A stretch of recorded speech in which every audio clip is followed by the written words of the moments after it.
My first attempt at creating YouTube videos came in 2015 in the form of worship presentation software tutorials.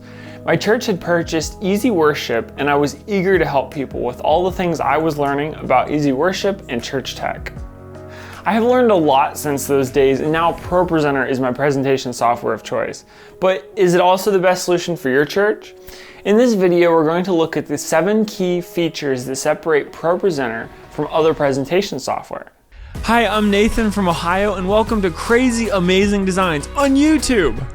I have spent the past 6 years doing video production for clients, conferences, and events. I served as a worship leader and then began serving and eventually joined the staff team of Vineyard Church in Wheeling, West Virginia, leading the video team and continually learning new techniques and skills in videography, streaming, live sound, and lighting. In my spare time, I have learned skills like 3D design and printing, programming in Arduino, and just a little gaming. I want to make sure we're all on the same page about a couple of things with ProPresenter. Number 1, in this video we are going to focus on ProPresenter 7. ProPresenter 6 is no longer supported by Renewed Vision, so even though I might mention it as a stepping stone to help us explain Pro 7, I'm not going to focus on it. And number 2, and this is a core part of Pro 7, Pro 7 supports as many inputs and outputs as your computer can handle. So instead of being limited to one main screen output and one stage display output, we can now have multiple outputs, both main screen and stage displays. I have organized this video into sections so you can navigate it to the specific topic you want to see. The timestamps are also in the video description and they'll show up on the screen. Okay, number 7, layers. The first thing that separates ProPresenter is layers, because layers give ProPresenter the ability to stack video, lyrics, images, messages, timers, and various content to different destinations and ultimately make ProPresenter what it is. Number 6, stage displays are critical for keeping band members notified and queued with what is going on. Just like other programs, ProPresenter 6 offered 2 outputs from your computer, one stage display and one main screen. The drag and drop editor in Pro 6 was huge because it gave us the ability to design custom stage display screen layouts. Under settings, multiple layouts could be created.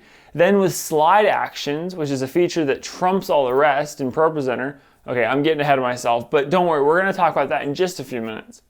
ProPresenter 7 expands on these features by allowing you to not only design multiple stage display layouts, but have multiple stage display layouts live on different output screens at once. On the top menu bar, click Screens, Edit Layouts. On the left side, we can add new layouts and choose from a list of pre-built templates. Or we can choose to create a new blank layout. There we can also give the slide a name, which is important for easy identification later. The Add button on the top left gives us access to add elements to our stage display layout. Using the drag and drop editor, we can move things around or move them from front to back. The slide editor is the same across all design locations in Pro 7. And with elements selected, we can use the editor to change settings like font, size, and color. Number 5. Props are a feature in ProPresenter that let you add logos and graphics to top tier layers. These are great for graphics that remain on the screen while other content is being displayed for a short or a long period of time. For example, you could use this feature to add a lower third to your live stream. This could display a message asking people to text a keyword if they made a decision to accept Jesus today. In the menu bar, let's go to View Props, then select Edit when the pop-up shows. This opens the slide editor for props. I already have a blank slide, so I'm going to start building straight away. Using the Add icon, which is the circle on the top left, I can bring in a rectangle shape and move it to the lower third of the screen. Next, create the text and format it to look good on the lower third. I'm going to add some quick animation to this prop before we finish. Now our prop is ready and we can use it in just a few minutes. Number 4 is themes. They have been around a while in ProPresenter. They help us to create a slide layout that can quickly be applied to all other slides at once. ProPresenter has a Themes tab that gives us presets with themes. This is great and makes organization super easy. Create a new theme and from there add as many slides as needed. I have a theme titled Nathan that I use and that houses all of my themes. So here's the 4 that I use regularly. First is a lower thirds theme. I use this one to send lyrics to the live stream. You might notice the 2 black bars behind the text, which I created with the shape tool inside Pro 7. Second is the main screen theme. I use this one to format lyrics for the main projection screen. This text will be over the motion graphics that are used. Third is a theme for the operator. For this one, I made the text as large as it would go before it cut off the text. I have applied this theme to the slides that the operator looks at in Pro 7. Because I'm 24, yes, I do have perfect vision, but my laptop screen is small, 15-inch. Yeah, I know it's kind of pretty big. You can also make the text larger by tapping the tilde key. I think that's how you pronounce it, tilde key. It's the little wiggle, I think that's the proper term, the wiggle key. It formats the text large on the slide, but you have to hold it, and it does seem to cut the text off on the screen. Fourth is a theme for the triple widescreen I have set up in one of my demos. I wanted to stretch the text across all 3 output screens, so I made a theme for it. Okay, so big topic number 3, looks. Looks are a new feature in Pro 7. We've always had the ability to create themes, but with ProPresenter 7 having more than the single output screen, it would be pointless if we couldn't apply different themes to different screens. The developers needed a way to specifically apply a theme to each screen, so this is when looks were born, and it probably took longer than 9 months to develop.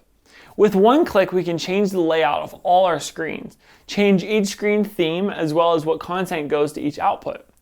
Here I have a typical church setup, one main projection feed, and one stage display. When I go into Screen, Edit Looks, you can see that the single screen look is active. This gives us lyrics in the center of the main screen with an active media layer showing the motion background that is applied to the slide. The lower third lyrics screen is unused in this room and I don't have it set up, but you could turn it back on and send lyrics via NDI for the live streaming. Next we have 3 screens. This is a more advanced setup. In the center we again have the lyrics screen with the motion background, but on the sides we have live video on the screens and lower third lyrics, all being sent to the screens through ProPresenter 7.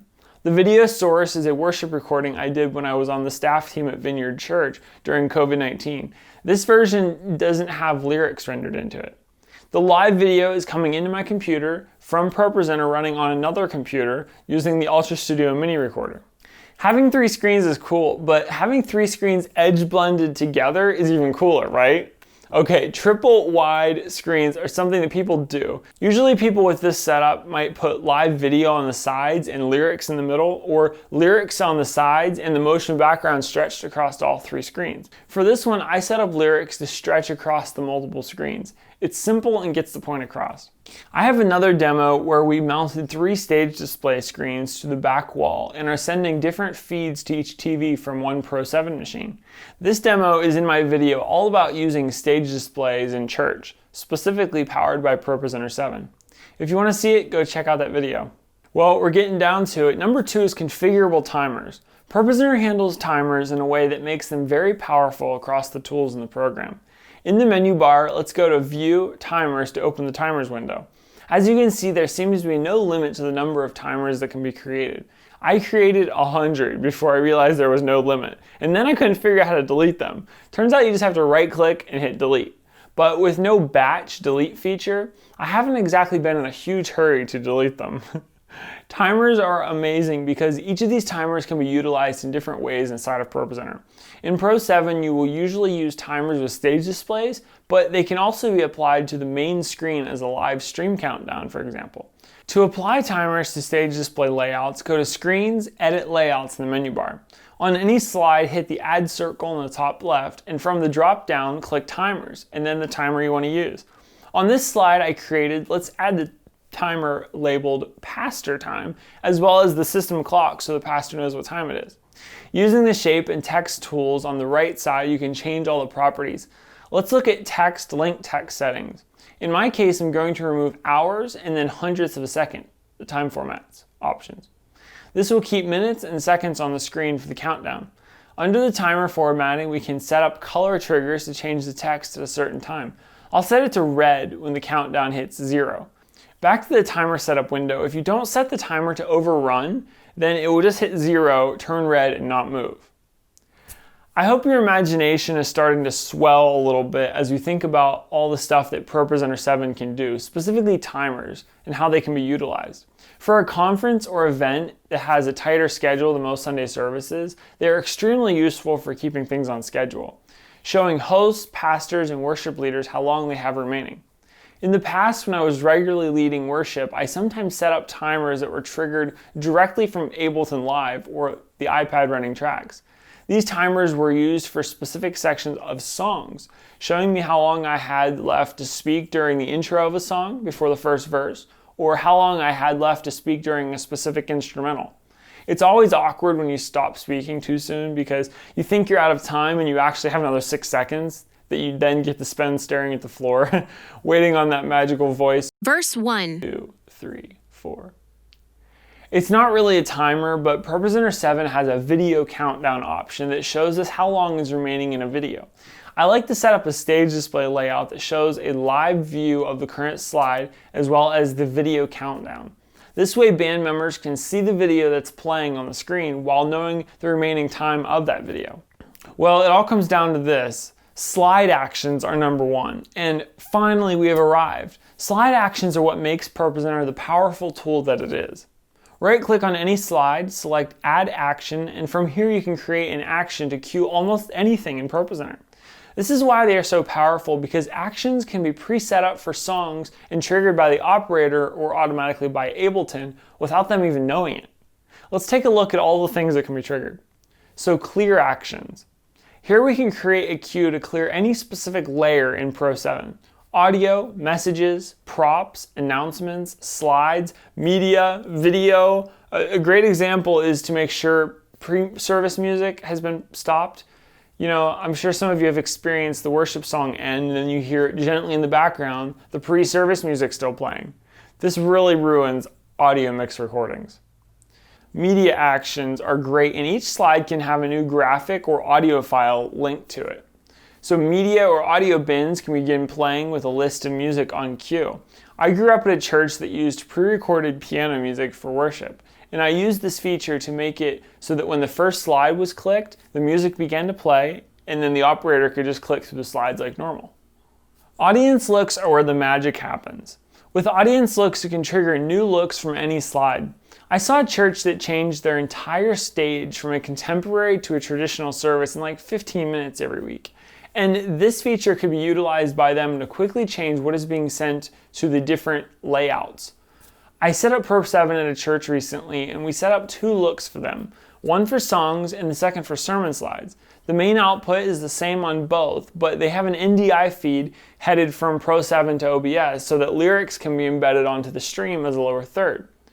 Their pastor creates full screen sermon note slides, so they use the sermon slides look to change the to OBS theme from the lower third text to show full screen content in OBS. Stage actions are incredible because sometimes you need to change the stage display layout during a song. For example, I mentioned how I set up a timer to tell me how long I have left in the intro of a song as I'm welcoming people or praying. Well, to do that, I need to use a stage action to change the stage display layout from showing me lyrics and chords to showing me a full screen timer. Also regarding stage actions, sometimes you want to show lyrics on your stage display screens only. The band needs to see the lyrics, but you don't want the audience to see them. This can easily be set up as an action. Once you apply the stage action, the settings box will appear and allow you to trigger the change on your stage display layout, as well as change slide destinations from stage display to stage plus audience. Our college group gathering uses this technique on a weekly basis. We do an opening secular song while everyone is still socializing, and that indicates it's time to find a seat before we begin the gathering. For this song, we don't want the lyrics on the main screens, but we do want them for the singers. Timer actions. I know we have already talked a lot about timers, but they can be added to slides and triggered to start. This is so cool because that pastor time timer we set up earlier, who exactly wants to start that or is going to remember to start that? So for our church, the second slide of our sermon notes is always the slide that begins the timer, pastor's time. The first slide is the sermon bumper video that plays as the pastor walks onto the stage. To make things even more automated, I set up a go to next timer that advances the slide to the next as soon as the video is over. So our team member running graphics literally only has to hit the bumper at the right time. Then this timer starts immediately after the bumper finishes and the slide advances and triggers the timer. Audio inputs.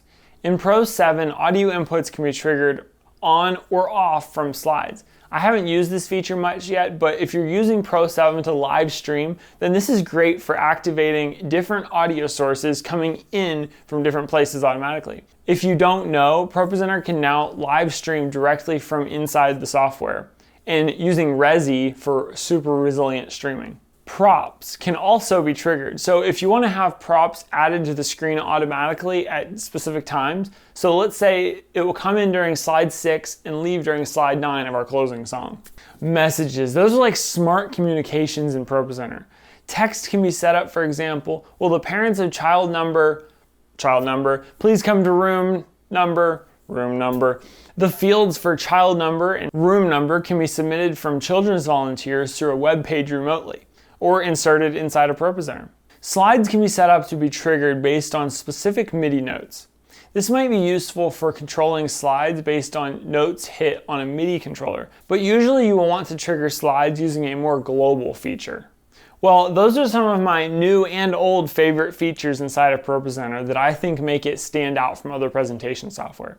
But other features are absolutely incredible, like the ability to live stream from Pro 7 with the resilient reliability of Resi streaming. I'd love to hear your thoughts in the comments, so let us know what features in Pro 7 you couldn't live without. If you found value in this content and want to see more in the future, please hit subscribe. If you have any questions or if there's a specific topic you want to see more of, leave a comment below and I'll see what I can do. Additionally, I post content on Instagram daily at Crazy Amazing Designs that further covers the topics from these weekly videos. Thank you so much for watching and we'll see you guys next time.